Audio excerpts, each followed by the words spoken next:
할렐루야. 오늘 매일 주님과 함께 우리 찬송가 323장입니다. 부름받아 나선 이 몸 부르며 시작하겠습니다.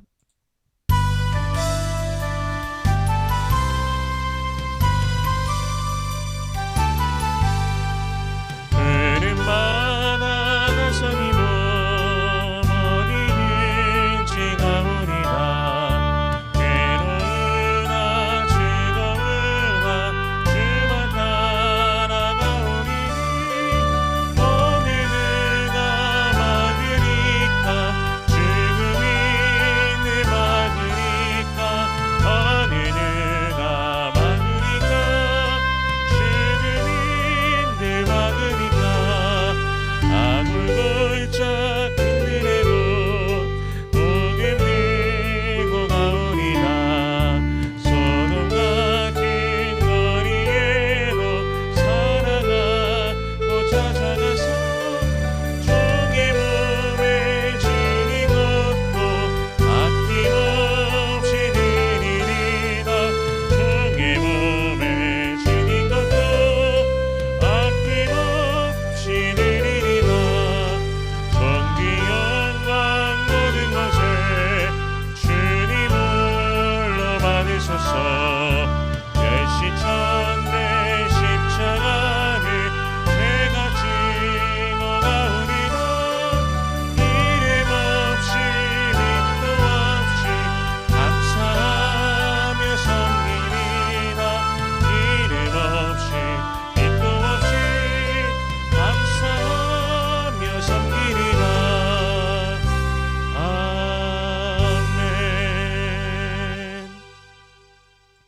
아멘. 아멘. 오늘 매일 주님과 함께 우리 함께 나눌 말씀은 사무엘상 20장 24절에서 42절까지의 말씀입니다. 봉독은 30절에서 34절까지의 말씀을 봉독하겠습니다. 사울이 요나단에게 화를 내며 그에게 이르되 패역무도한 계집의 소생아, 내가 이새의 아들을 택한 것이 내 수치와 내 어미의 벌거벗은 수치됨을 내가 어찌 알지 못하랴. 이새의 아들이 땅에 사는 동안은 너와 내 나라가 든든히 서지 못하리라. 그런즉 이제 사람을 보내어 그를 내게로 끌어오라. 그는 죽어야 할 자이니라 한지라.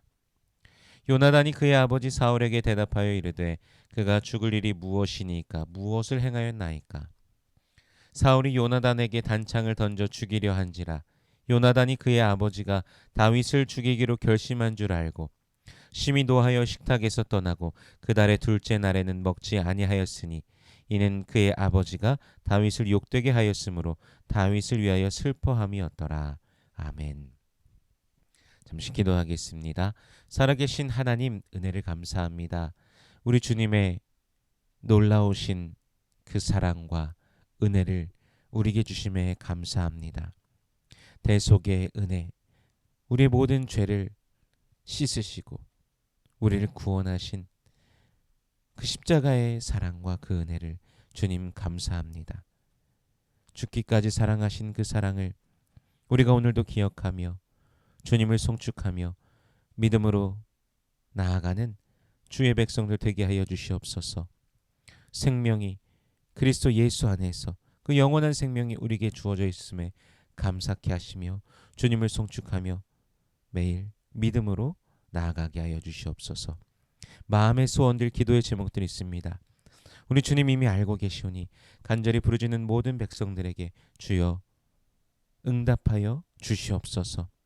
먼저 하나님의 나라와 의를 구할 때 이 모든 것을 더하시는 아버지의 놀라우심을 경험케 하여 주시옵소서. 이 시간 말씀을 대합니다. 성령께서 친히 이 말씀 조명하여 주시사 깨닫게 하시고 아멘으로 화답케 하시며 순종케 하시며 하늘로부터 내리는 신령한 복을 누리는 모든 주의 백성들 되게 하여 주시옵소서. 감사드리며 예수님 이름으로 기도드립니다. 아멘.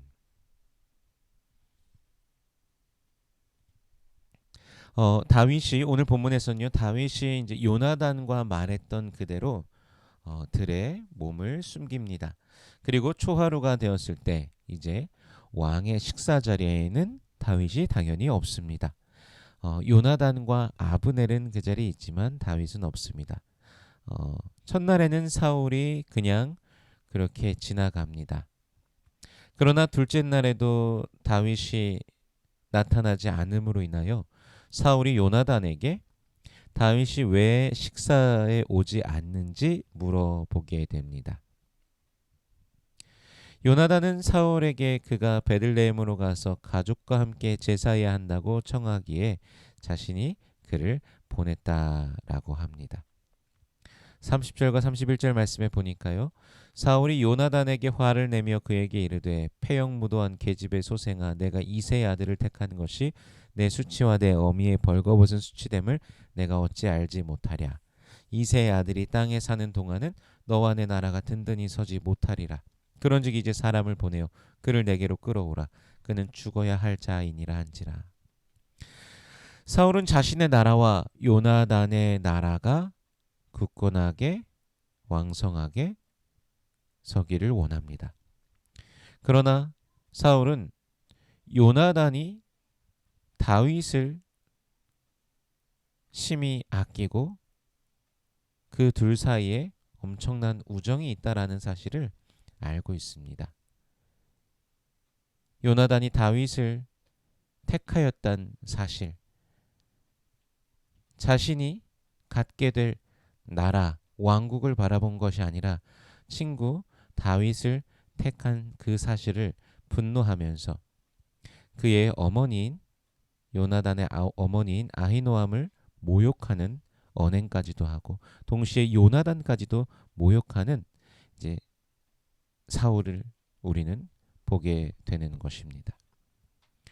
그리고 다윗이 죽어야 한다고 분명하게 표현하는 것을 보게 됩니다.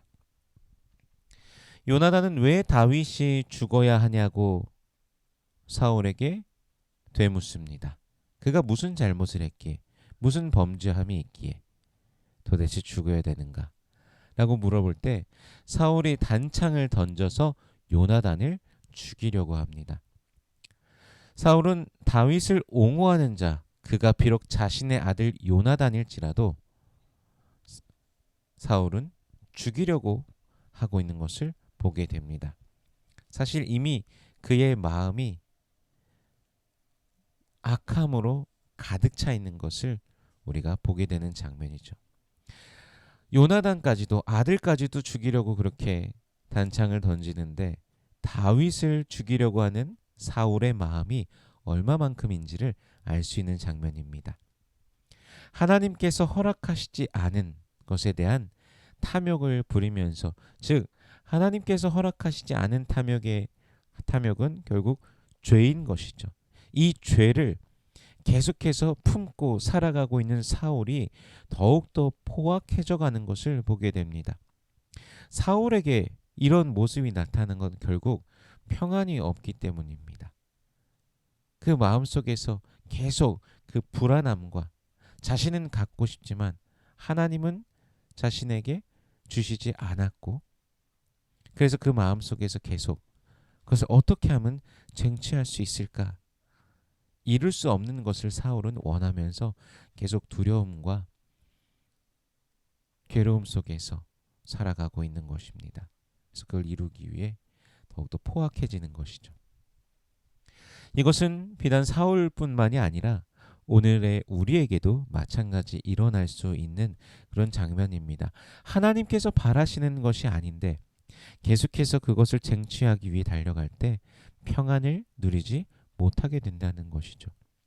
얼마 전에도 나누었지만 이사야 26장 3절의 말씀, 주께서 심지가 견고한 자를 평강하고 평강하도록 지키시리니 이는 그가 주를 신뢰함이니이다. 아멘. 말씀하십니다. 심지가 견고하다는 것은 그 마음을 하나님께로 온전히 두었다라는 것입니다. 마지막 부분에서 말씀하시듯이 주님을 신뢰하고 있다라는 것이죠. 모든 신뢰를 전적으로 하나님께 드리고 있기 때문에 이 땅의 그 어떤 것을 통하여서도 그의 마음이 쓰러지지 않는 것입니다. 그렇게 심지가 견고한 자는 평강을, 하나님께서 주시는 평강을 온전히 누리게 되는 것입니다. 그렇게 날마다 참 평안을 누리는 우리 성도님들 되시기를 주님의 이름으로 축원합니다. 하지만 사울은 그것을 거부하고 있습니다. 그가 하나님의 뜻을 분명히 들었습니다. 그가 하나님의 뜻을 분명히 알지만 거역하고 쟁취하고자 하기에 그는 계속해서 불편하고 포악합니다. 악령이 그를 사로잡는 것을 봅니다. 그래서 우리는 늘 말씀을 계속해서 읽고 묵상하면서 들으면서 우리 주님께서 지금 나에게, 지금 나를 인도하시는 그 길을 우리는 더욱더 사모하며 걸어가야 될 것입니다.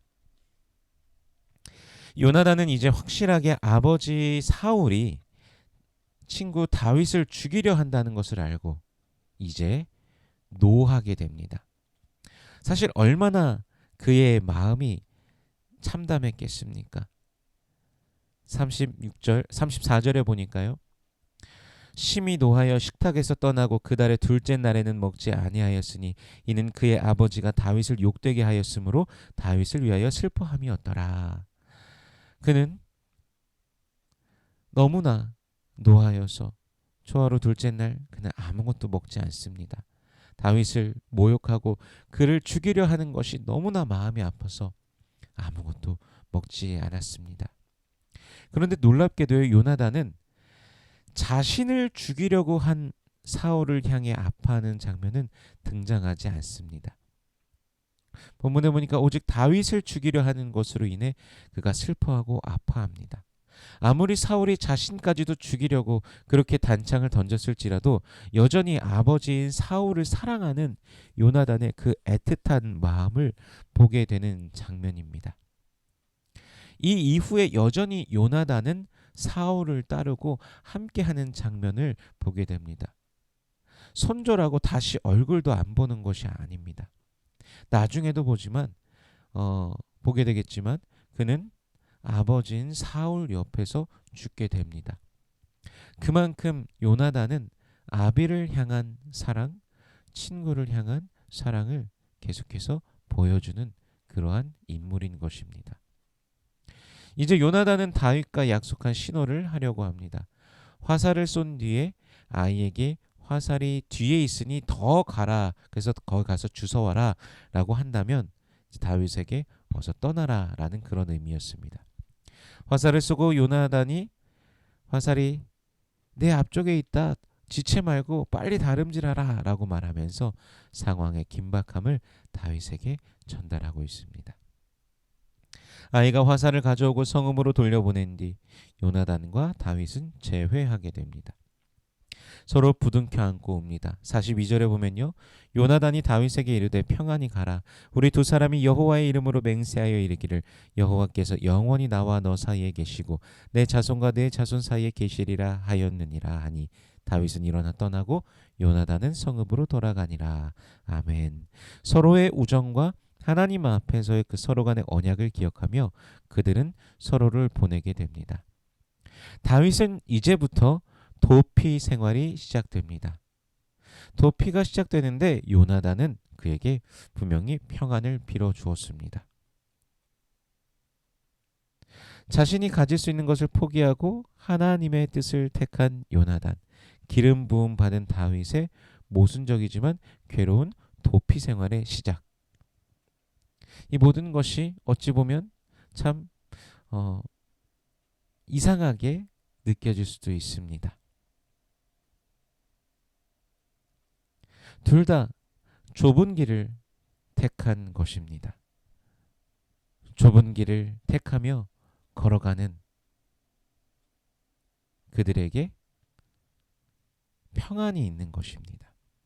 바로 그 좁은 길이 걸어가야 되는 그 길이었기 때문입니다. 마태복음 7장 14절에서는 생명으로 인도하는 문은 좁고 길이 협착하여 찾는 자가 적음이니라 라고 예수님께서 말씀하십니다.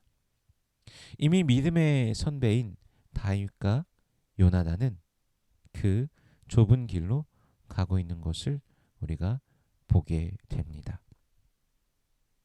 하나님께서 기름 부으셨지만 또 그 하나님께서 계획하신 것을 이루기 위하여서, 하나님의 뜻을 이루기 위하여서 발버둥 치면서 그 길을 힘차게 걸어가는 다윗. 도망자의 길이지만 그럼에도 불구하고 주의 이름으로써 걸어가는 다윗. 또한 요나단은 자신에게 상속되어질 왕의 권한, 그 모든 것을 다 포기하고 친구를 위해 그렇게 평안을 빌어주고 그를 축복하며 보내며, 그럼에도 불구하고 또 자신의 아비인 사울에게로 돌아가는 요나단. 마땅히 하나님을 믿는 자로서 그들이 해야 될 바를 하면서 나아가고 있는 것입니다. 우리도 오늘도 우리 삶 앞에 펼쳐진 그 모든 순간, 그 선택 가운데 언제나 주님께서 부르시는 그 길을 택하며 걸어가기를 소원합니다. 이것은 그저 어떤 선택의 순간에 하나님께서 갑자기 역사하셔서 마음을 사로잡으시고 결정케 하시는 그 문제가 아니라, 매 순간, 일상적인 순간 속에서도 주님을 찾고 주님을 기대하고 주님을 소망하며 주님께서 무엇을 기대하시는지를 또한 말씀을 통하여서 또한 기도하며 계속해서 주님과 동행하며 나아갈 때 주께서 우리를 그렇게 이끌어가 주실 것입니다. 좁은 길이지만 영혼의 참된 평안을 누리는 길, 그리스도 예수 안에서 그 즐거움을 누리며 살아가는 그런 하루가 되시기를 주님의 이름으로 축원합니다. 기도하겠습니다. 살아계신 하나님, 은혜를 감사합니다. 우리 주 예수 그리스도의 놀라우신 은혜와 사랑, 우리 주님께서 그 십자가에 못 박혀 죽으심으로 보여주신 그 놀라우신 그 사랑과 대속의 은혜를 오늘도 기억하며, 누구든지 나를 따르려거든 자기를 부인하고 자기 십자가를 지고 나를 따르라 말씀하신 그 말씀을 기억하며 주님을 따르는 우리가 되게 하여 주시옵소서. 다윗과 같이, 요나단과 같이 그 아름다운 믿음을 가진 그들의 모습을 우리가 기억하며, 믿음의 선배들이 걸어간 또 그 길도 기억하며 우리가 용감하게 오늘을 살아가게 하여 주시옵소서.